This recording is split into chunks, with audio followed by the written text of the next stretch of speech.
Nakatakda ng magpadala ng notice ang House Justice Committee kay Vice President Sara Duterte matapos ideklarang sufficient in substance ang ikatlo at ikaapat na impeachment complaints laban sa kanya. Ayon sa defense team ng BISE, susuriin nila ang mga naging aksyon ng komite at mga record ng proceedings. May unang balita si Tina Panganiban Perez.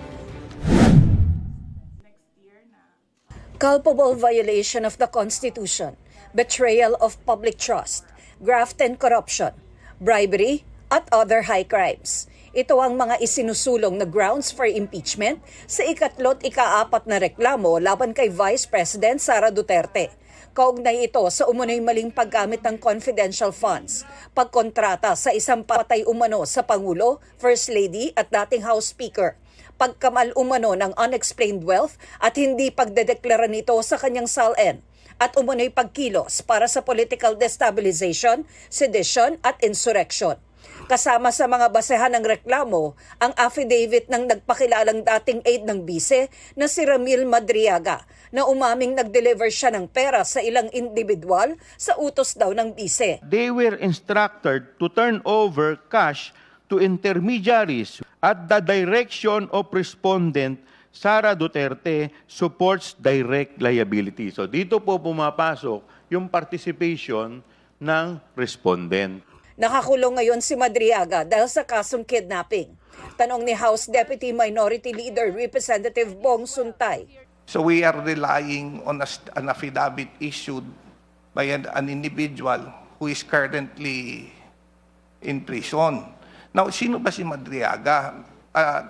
Meron ba siyang appointment kay BP Sara to prove that he is an employee or an authorized person? Para ma-direkta naman natin yung linkage nung dalawa. Kasi if we rely heavily dun sa affidavit niya, it should not come Madam from Chair, a polluted force. point of Madam order. Chair. Are we talking now here about the credibility of a prospective witness in these proceedings? We're not yet at the evidentiary stage. We're not yet supposed to judge whether or not Mr. Madriaga is credible. So it is premature and it tries to divert the matter now. Muli ring pinag-usapan ng video na pinagbabantaan umano ng BISE ang Pangulo, First Lady at dating House Speaker. Hindi sapat ang statement na kontrobersyal or politically shocking. Sa complaint na ito, ang allegation ay speech lamang. Walang alegasyon na may actual hitman na kinuha. Walang maipakitang may agreement nga o conspiracy na ipatupad dito. Wala rin naipakitang may payment o arrangement na ginawa in order to facilitate such statements. Wala rin maipakitang weapon procurement o alleged overt act. That's wrong, Madam Chair. We are discussing on the sufficiency and substance and the irrelevant, illogical statements made in defense has no point because this is a direct threat to the life of the sovereign. I have seen the evidence and I have seen all the supporting documents, and this allegation is trial ready. For the information of everyone, this went to the NBI. The NBI filed a case and they have the evidence. Now,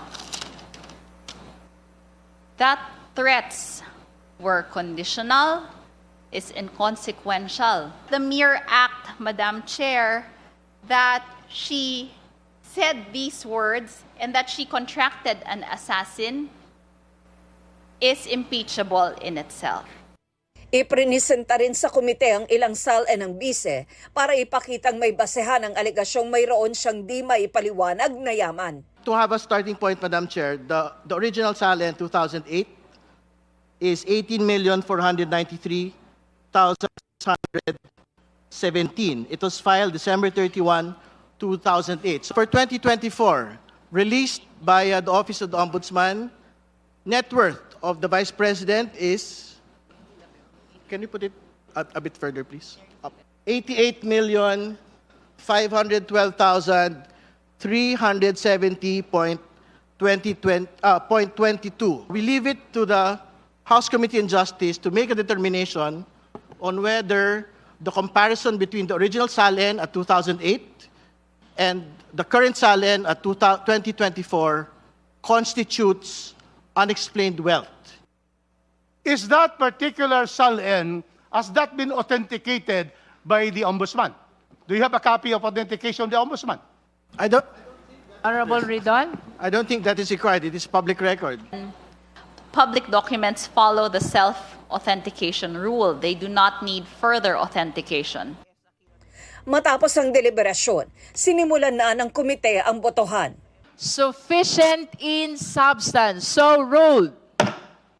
54 ang bumotong yes para ideklarang sufficient in substance ang ikatlo't ikaapat na impeachment complaints laban kay Vice President Duterte. Tanging si Representative Suntay lang ang bumotong no.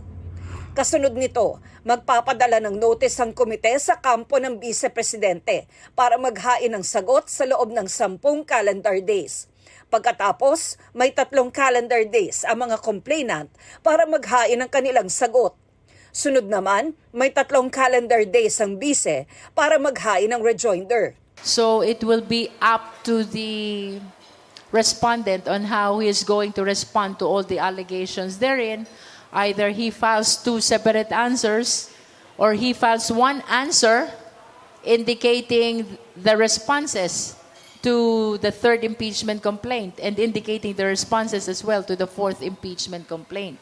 What is important is for us to have reference that we are still dealing with 2 impeachment complaints here, although consolidated in 1 proceeding. Ayon sa defense team ni Vice President Duterte, susuriin nila ang mga naging aksyon ng komite at mga record ng proceedings. Hindi raw muna nila tatalakayin sa media ang nilalaman ng kaso at sasagutin ito sa tamang konstitusyonal na proseso. Ito ang unang balita.